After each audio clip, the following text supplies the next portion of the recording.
बरसात की एक शाम बख्शीगंज गांव के दो लोग भोलू की चाय की दुकान पर बैठे हैं। उनके चेहरों से साफ दिख रहा था कि वो लोग काफी उदास है आज। चाहे ये सभी लोग मिलके भोलू की चाय 2-3 कप पी जाते हैं, वह कोई आज 1 कप चाय तक नहीं पिया। हर कोई गांव की मौजूदा समस्याओं को लेकर बहुत विचलित है।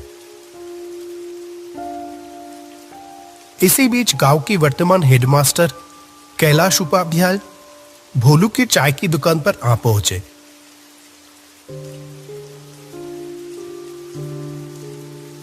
अरे रामलाल, माधव, तुम लोग यहाँ इतना उदास होके क्यों बैठे हुए हो? मुझे इस गांव में आए हुए इतने दिन हो गए, मैंने तो कभी तुम लोगों को इतना परेशान नहीं देखा। हमेशा हंसते मुस्कुराते हुए ही देखा है, लेकिन आज अचानक क्या हुआ? आइए मास्टर जी, बैठिए। आपकी चाय तैयार है मास्टर जी। मुझे पता था आप थोड़ी देर में यहां आ जाओगे।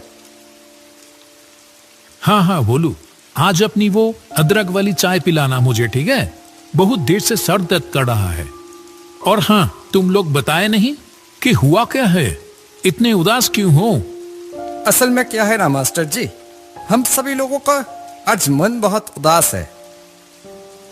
क्यों? क्या हुआ? इतने खूबसूरत गांव के लोगों के साथ घुलने मिलने से किसी का भी मन बेहतर हो जाएगा, लेकिन उन्हीं लोगों को आज अचानक क्या हुआ? आप तो जानते ही हो मास्टर जी कि हमारे गांव में कोई अस्पताल नहीं था। कोई भी बीमार होता था तो उसको 2 गांव पार 10 मील दूर जाना पड़ता था। अस्पताल पहुंचने से पहले ही तो कितनों की मौत हो गई। इसीलिए हम सभी मिलके अपने पैसे बचा के इस गांव में एक अस्पताल बनवाया। लेकिन क्या? हमारी सारी बचत खत्म हो गई। अस्पताल तो तैयार है, पर बिस्तर तो खरीदना बाकी रह गए। हमारे पास तो और पैसे नहीं बचे। अब क्या होगा? ओह, ऐसी बात है। मेरे पास कुछ पैसे तो थे, पर वो तो मेरी बेटी की शादी में खर्च हो गए हैं। लेकिन हाँ, इच्छापुर गांव में मेरी पुश्तैनी जमीन है एक। अगर उसे बेच दिया तो जो पैसा आएगा, उम्मीद है उससे अस्पताल का बेड हो जाएगा। क्या कहते हो? ये आप क्या कह रहे हैं मास्टर जी? आप अपनी पुश्तैनी जमीन बेच देंगे? मेरे तो बस ये 1 साल की नौकरी बची है। मैंने तो मन बना लिया, जो प्यार यहां मिल रहा है, मैं तो बाकी की जिंदगी यही गुजारूंगा तुम लोगों के साथ। क्यों, नहीं रखोगे क्या? वैसे भी ये तो बड़ा ही पुण्य का काम है। भगवान ऐसे अवसर बार बार नहीं देते। रामलाल, माधव और भोलू की आंखों में जैसे आंसू आ गया हो। तीनों ने हाथ जोड़कर कैलाश मास्टर का शुक्रिया अदा किया। अरे अरे, ये क्या कर रहे हो? अच्छा सुनो, हम लोग कल ही निकल जाएंगे। काफी समय से कुछ लोग मुझसे वो जमीन खरीदना चाहते थे। देखते हैं, अगर इस बार बात हुई तो उनको ही बेच देंगे। अगले दिन सुबह कैलाश, रामलाल और माधव इच्छापुर गांव की ओर चल पड़े।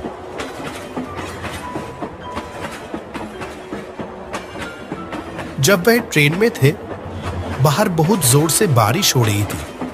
आसमान काले बादलों से ढका हुआ था और हवा भी बहुत तेज चल रही थी। ये बारिश तो रुकने की नाम ही नहीं ले रही है। मैं भी तो वही सोच रहा हूं, इतनी बारिश में जाएंगे कैसे? वहां एक नदी भी तो पार करनी होगी। आपका गांव क्या स्टेशन से बहुत दूर है? स्टेशन में उतर के पहले हम लोगों को नदी के किनारे पहुंचना होगा, फिर वहां से नाव लेके नदी पार करके जाना होगा मेरा गांव। ऐसे ही बात करते करते समय बीतता चला गया। आखिरकार जब तीनों स्टेशन पर पहुंचे, वो शाम हो चुकी थी। सुनसान स्टेशन पर बस वो तीनों आके ही उतरे। अभी तो बारिश थोड़ी रुकी है, चलो देखते हैं जल्दी से नाव घाट पर पहुंच पाते ही या नहीं।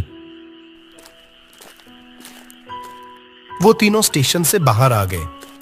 आसपास कोई भी नजर नहीं आ रहा था। बारिश के कारण रात का अंधेरा अन्य दिनों के मुकाबले कुछ ज्यादा ही था।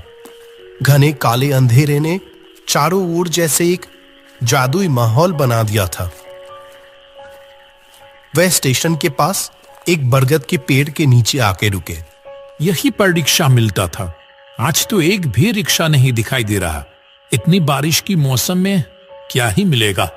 किसी ने तो उम्मीद भी नहीं की होगी कि इतनी बरसात की रात में भी कोई आखिरी ट्रेन से यहां आ भी सकता है।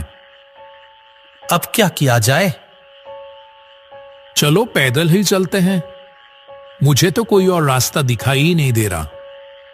मौसम भी तो कुछ ठीक नहीं लग रहा है। अगर फिर से बारिश आ गई तो? वो तीनों अंधेरे में ही आगे बढ़ने लगे। कुछ देर चलने के बाद दूर से एक वैन आने की आवाज आई। लगता है कोई वैन रिक्शा आ रहा है इधर ही। रुको रुको। कुछ ही देर में दूर से कच्चे रास्तों में एक वैन आती हुई दिखाई दी। कैलाश ने उस चालक को देखते ही पहचान गया। कहा, अरे रतन भैया, आपसे मिले हुए कितने महीने हो गए। वो आदमी कैलाश को थोड़ी देर देखा, फिर कहा, अरे कैलाश, कैसे हो? अपने घर जा रहे हो क्या? जी रतन भैया, मैं तो ठीक हूं। ये दोनों हैं रामलाल और माधव। मैं जिस गांव में अभी मास्टर हूं, ये दोनों उस गांव से ही है। हम सब तो अभी मेरे घर जा रहे थे। रतन भैया, आप हमें नदी के किनारे ले चलोगे क्या? तो आज रात की आखिरी नाव मिल जाती। रतन ने कहा, इस बरसात की रात में नाव मिलेगी? अच्छा चलो देखते हैं, बैठो। चलो रामलाल, चलो उठो। ये आखिरी मौका है। अगर ये निकल गया तो सारी रात यहीं रुक के बारिश में भीगना पड़ेगा। चलो चलो। सभी लोग वैन पे जाके बैठ गए। अंधेरे में ही वैन आगे बढ़ने लगी।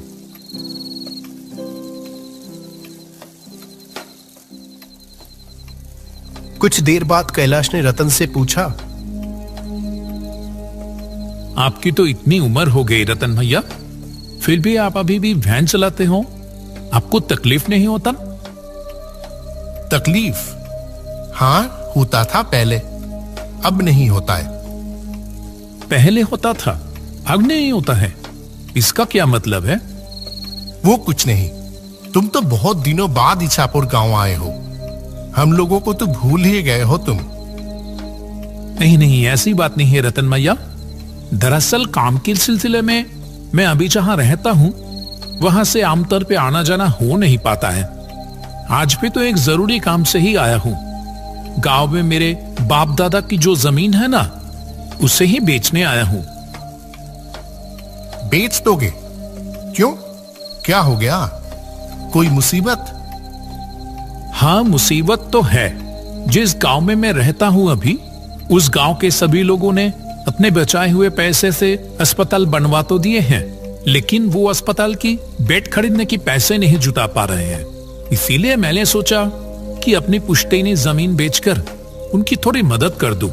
वैसे भी वो जमीन तो कई सालों से खाली ही पड़ी है। क्या बात है कैलाश, तुम सचमुच इछापुर गांव का गर्व हो। अरे नहीं नहीं, ऐसी कोई बात नहीं।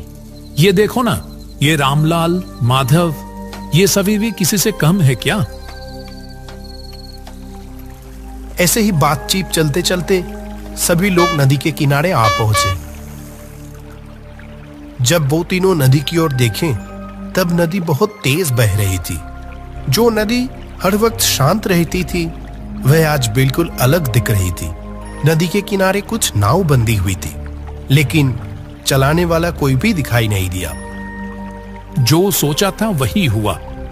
एक भी माझी घाट पर नहीं है। वैसे भी इतनी रात हो गई है और फिर बारिश। कोई क्यों ही रहेगा अभी? ये तो बड़ी मुसीबत हो गई मास्टर जी। आज रात बारिश में भीगकर ही गुजारना पड़ेगा लगता है। अब क्या होगा मास्टर जी? आसमान का हाल देखा आपने? लगता है बारिश फिर से आने वाली है।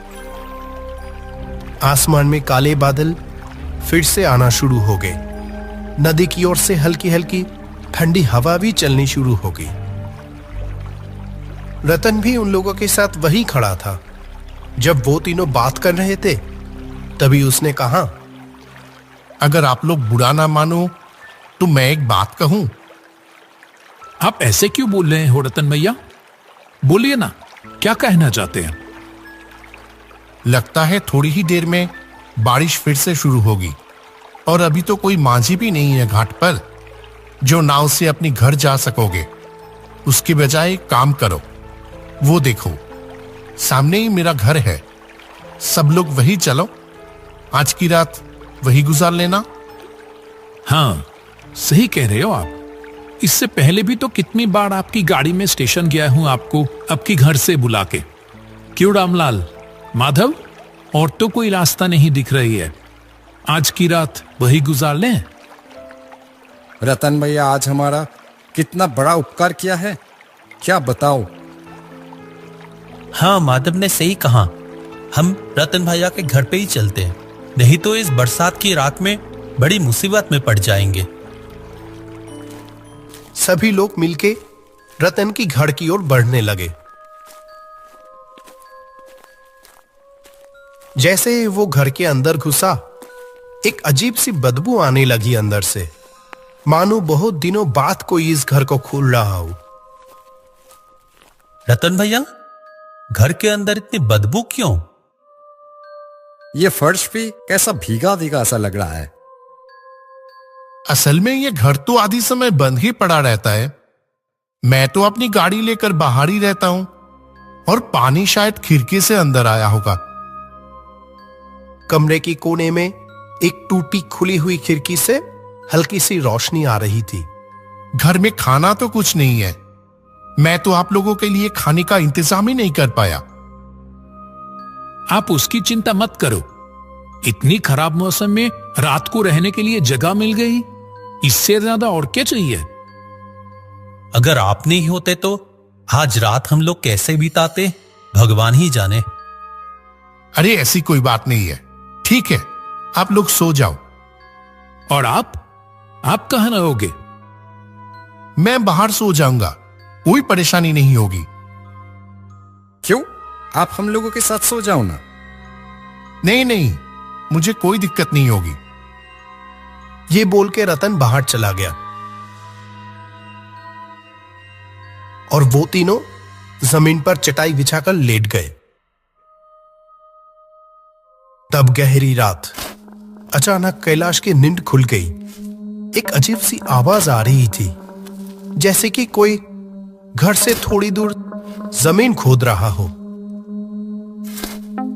कैलाश शुरू में तो नजरअंदाज करता रहा, लेकिन आवाज और तेज होने लगी। जो वो काम कर रहा था, जैसे कि वो किसी की परवाह किए बगैर ही किया जा रहा था। ये आवाज कहां से आ रही है? चोर आ गया क्या? कैलाश तेजी से उठा और खिड़की के पास आकर बाहर देखने लगा। रतन भैया घर से थोड़ी दूर पेड़ के नीचे खुदाई कर रहा है।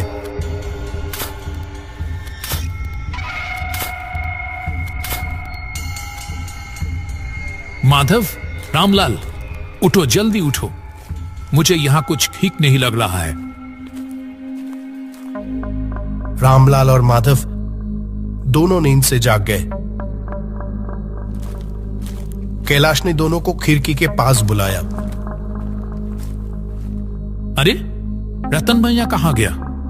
अभी तो यहीं पर थे।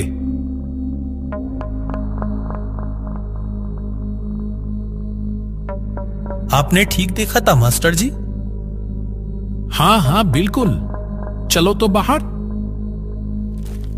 वे तीनों घर के पीछे वाले पेड़ की ओर चल दिए। ये देखो, यहाँ पेड़ के नीचे जमीन पर कुछ है लगता है।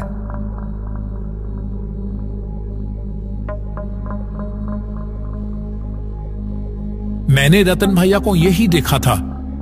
लगता है मानो जैसे कि वो चाह रहे थे कि मैं नींद से उठकर ये देखूं। देख तो रामलाल, क्या है वहां?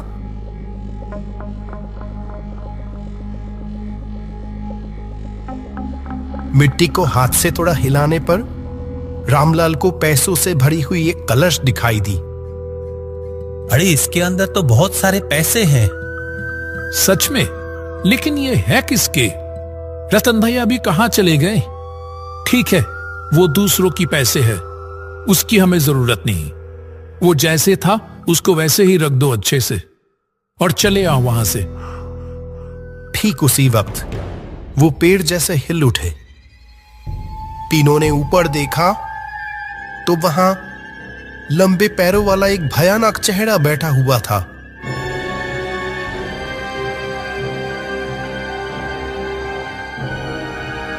डरो मत कैलाश, मैं रतन हूं। मैं यही देखना चाहता था कि क्या तुम समय के साथ लालची तो नहीं हो गए हो। तुम सच में गांव का गढ़ हो कैलाश।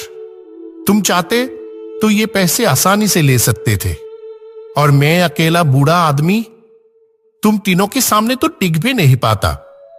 जहां तुम्हें पैसों की इतनी जरूरत है और यहां इतने सारे पैसे हैं। लेकिन आप? मैं 1 साल पहले ही मर चुका हूं। एक दिन मैं अपनी वैन लेके लाइन के उस पर जा रहा था।